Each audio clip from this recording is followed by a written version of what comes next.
Hello dear students, today we will discuss about introduction of hematology and blood components.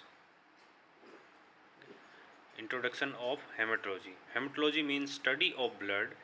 It is made up of two words, hem plus logy. यानी कि haematology क्या है, इसमें हम क्या करते हैं, ब्लड की स्टडी करते हैं और ये दो वर्ड से मिलके बना होता है, हेम और logy. Haems means blood and logy mean study. We can also describe, इसको हम दूसरी तरह से भी डिस्क्राइब कर सकते हैं. We can also describe haematology as the branch of medical science which deal with the study of blood.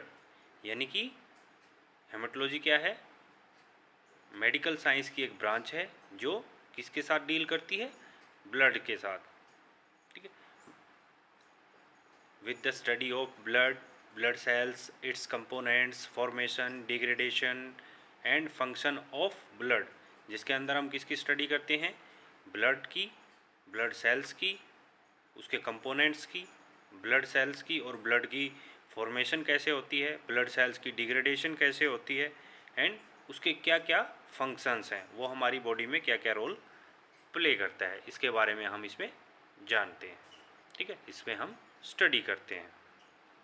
Haematology also include the cause and condition of disease, diagnosis, treatment and doctor advice. इसके अलावा haematology में हम और क्या करते हैं, यह हमें क्या करती है, डिजीज़ की कंडीशन के बारे में बताती है, उसके कॉज के बारे में बताती है, वो कहाँ से हुआ, कैसे हुआ, उसका डायग्नोज क्या है, उसका ट्रीटमेंट क्या है और डॉक्टर एडवाइस के बारे में हम इसमें स्टडी करते हैं. क्योंकि अगर हम किसी टेस्ट डिजीज़ को फाइंड आउट करेंगे तो उसके बाद उसका डायग्नोस बनाएंगे, उसके बाद डॉक्टर उसका ट्रीटमेंट करेगा. ठीक है, और अपनी एडवाइस देगा. How to recover from disease, prognosis and preventation of blood disease. और इसके अलावा हम इसमें क्या स्टडी करते हैं कि भाई जो हमारी डिजीज़ है उससे कैसे बचा जाए, उसकी प्रिवेंटेशन कैसे की जाए. ठीक है, उसकी जो है देखभाल कैसे की जाए ताकि वो जल्दी से जल्दी रिकवर हो सके और अदर जो ह्यूमन बींग्स हैं उनमें ना फैले. The laboratory test performed by medical lab technologist. यानी कि इसमें क्या करते हैं, हेमेटोलॉजी में जो लैब टेस्ट होते हैं वो किसके द्वारा परफॉर्म किए जाते हैं, लैब टेक्नोलॉजिस्ट के द्वारा. Include complete order of blood cells, जिसमें क्या क्या करते हैं हम, ब्लड सेल्स के बारे में कंप्लीट जानकारी लेते हैं. Their abnormalities, study and functions of platelets and blood coagulation. उसके अलावा कि उसके अंदर क्या अबनॉर्मलिटीज़ हैं, ब्लड सेल्स के या ब्लड के अंदर क्या अबनॉर्मलिटीज़ हैं उसकी स्टडी करते हैं, उसके फंक्शंस के बारे में जानते हैं, प्लेटलेट के फंक्शन के बारे में जानते हैं, ब्लड कोगुलेशन के बारे में जानते हैं.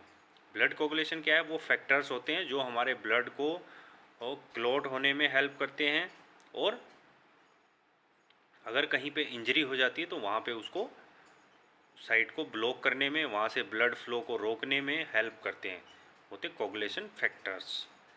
If any change is absorb in about the condition is known as disease.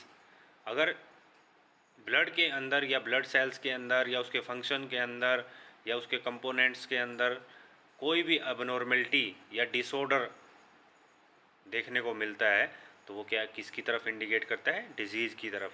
यानी कि कोई ना कोई प्रॉब्लम्स हमारी बॉडी में क्रिएट हो रही है जिसकी वजह से क्या वो अबनॉर्मल क्रिएट हो रहे हैं, यानी कि उसकी जो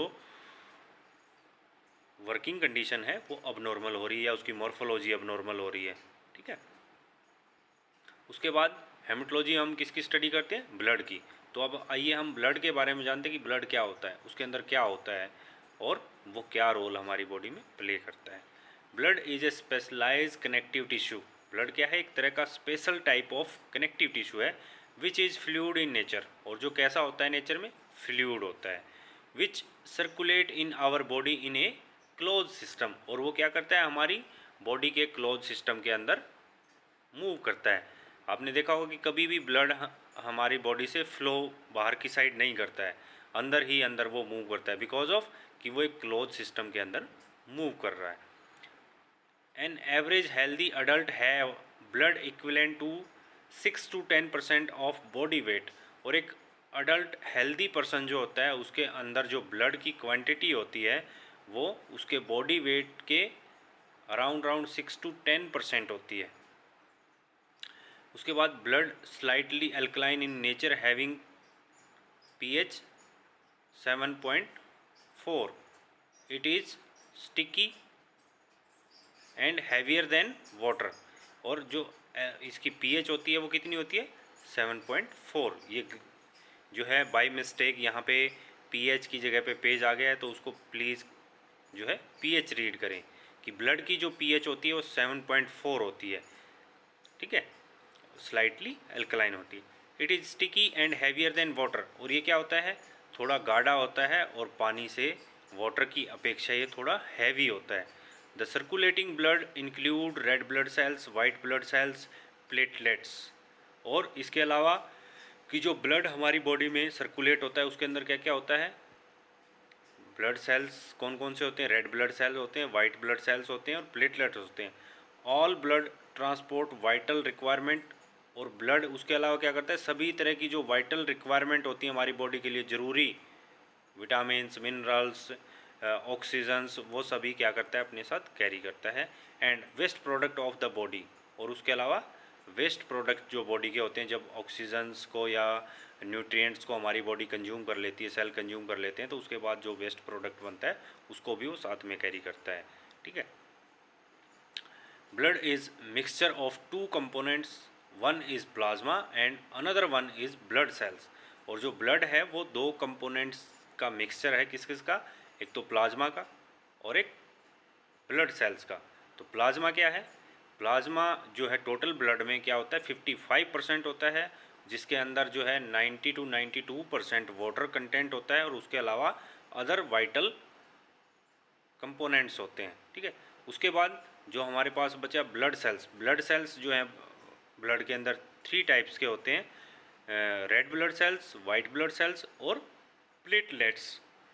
रेड ब्लड सेल्स जो हैं वो ऑक्सीजन को और CO2 को ट्रांसपोर्ट का काम करते हैं, और जो वाइट ब्लड सेल्स हैं वो हमारी बॉडी को इम्यूनिटी प्रोवाइड करते हैं, फॉरेन पार्टिकल्स के अगेंस्ट फाइट करते हैं। और जो प्लेटलेट्स है ब्लड सेल्स में, वो हमारी बॉडी में क्लोटिंग फैक्टर्स में हेल्प करता है, ब्लड को क्लोट करने में हेल्प करता है। जब कहीं पे इंजरी हो जाती है तो वहाँ पे वो क्या करता है, ब्लड को क्लोट करता है।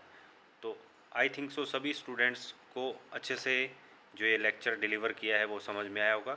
तो सभी स्टूडेंट्स इसको अच्छे से रीड आउट करें, वॉच करें, और उसके बाद जो है चैनल को सब्सक्राइब करें और लाइक करें। अगर किसी की कोई क्वेरी है तो वो कमेंट बॉक्स में कमेंट ज़रूर करें। Thank you.